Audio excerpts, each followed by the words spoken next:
Now, Gillian Whitehead is one of New Zealand's most prolific and distinguished composers. In a career spanning 40 years, she's produced a body of work which includes operas, large orchestral pieces, choral and chamber music.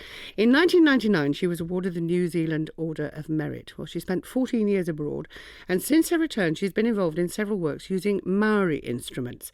Her latest, scheduled to come here in 2008 and recently recorded on CD, is a piece about whales played with indigenous instruments made from whale bone. It's called Spouting to the Skies.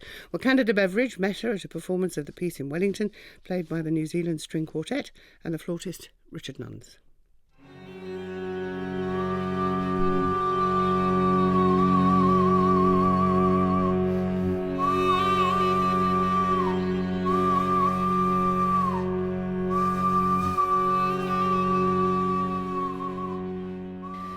Well, I think it was really, really beautiful in the way that you could visualise the whales, and I just think the beautiful bone playing and the strings and things just melted beautifully into each other. I could hear water and I could just see the whales sort of talking. Really stunning piece, I think. I could not believe that a viola could sound like a whale.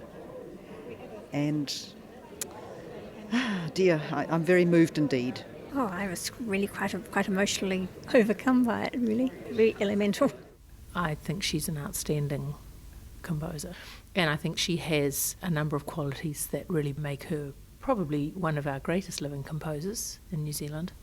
Elizabeth Kerr has had a long association with Gillian Whitehead, both in her role as manager of the New Zealand String Quartet and as a musicologist. She has this ability to move us and to touch us and to take perhaps a universal topic and bring it to us, but also she is a wonderful musical architect. I was going to write a piece for Richard and the String Quartet, and I'd written a number of pieces that had to do with Maori goddesses. But I felt for this one I wanted to do something different. And it was the day that the International Whaling Commission decided it was okay to start whaling again, or it looked as though it was going to be like that. And I was also thinking that Richard has this wonderful array of instruments made from whalebone. And I thought, well, why not write a piece that celebrates whales?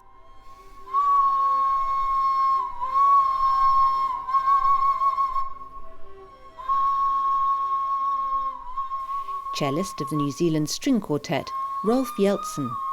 Her music is very spiritual, and in this case she's almost getting into the soul of the whale through this piece. The role of the cello sometimes is a whole pod of whales, so it's very dramatic and energetic.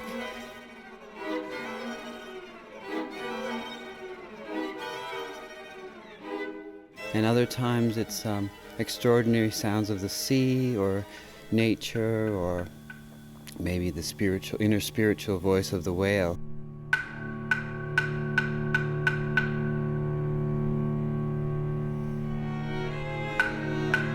I just think they're wonderful, mysterious creatures, and I listened a lot to recordings of whale sound, and it's the range of their song. I mean, they have these very deep, sonorous notes, and the harmonics that spark off those will go right above our range of hearing. And it was perhaps a wish to just experiment with sound in a different way.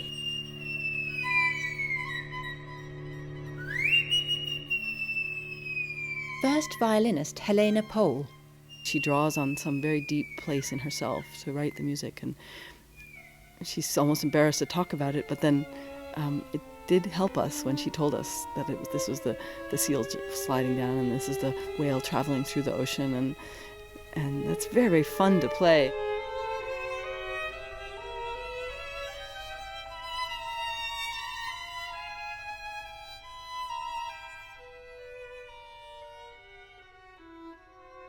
The whalebone flutes used in Puhaka Kitarangi are part of a collection of 90 newly created Maori instruments called tangaporo, which means singing treasures. 20 years ago, only a handful of these precious indigenous instruments existed, locked in display cases in museum collections around the world. Flautist Richard Nuns. The instruments fell away throughout the 19th century and were collected and gathered and taken away overseas by and large. A few were hidden and many were broken. We find them being played in ritual and ceremonial situations. I keep repeating this crass metaphor as a cell phone to the divine. They were what dialed up the deity, as it were. Richard Nuns is largely responsible for the renaissance of these instruments. Along with carver Brian Flintoff and Maori composer Dr. Hirini Melbourne, he set out to recreate the instruments and take them back to the communities from which they came. At first they were met with blank faces, but as the instruments began to sing, fragments of knowledge about their use came into being. Suddenly we were being approached by particularly elderly women, kuya, at the end of any session, who would be crying with excitement or sadness and be holding you and stroking you and saying, "Oh, I remember those sounds."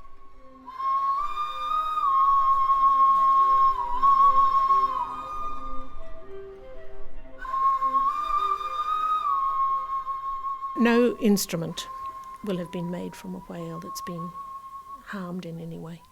They are all from whales who've beached in the central part of New Zealand. Legally, whalebone belongs to the government, but because of its special significance in Maori mythology, when a whale is beached, the local Maori community are the first to be informed. Carver Brian Flintoff explains why. The whales are the oldest children of the sea god Tangaroa and are very special. Their stranding is acknowledged as being a gift from the sea god.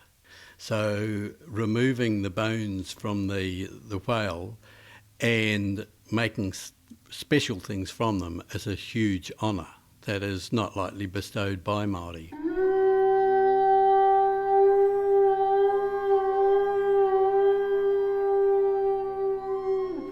Using whalebone instruments to represent whales musically gives Gillian's work great integrity.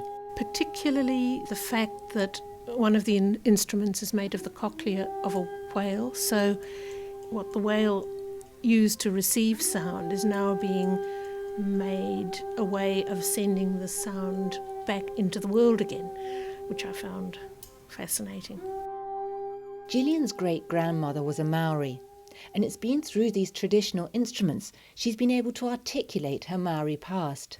I suppose it is my Maori heritage that is something that has attracted me to the sounds of the instruments. The variety of sounds from them is very powerful. It's a very spiritual sound. And given her Maori ancestry, Elizabeth Kerr says it's perhaps no coincidence she's so musically gifted. The interesting thing about Maoridom is that if you look back in history, the significant Maori composers over several centuries were women.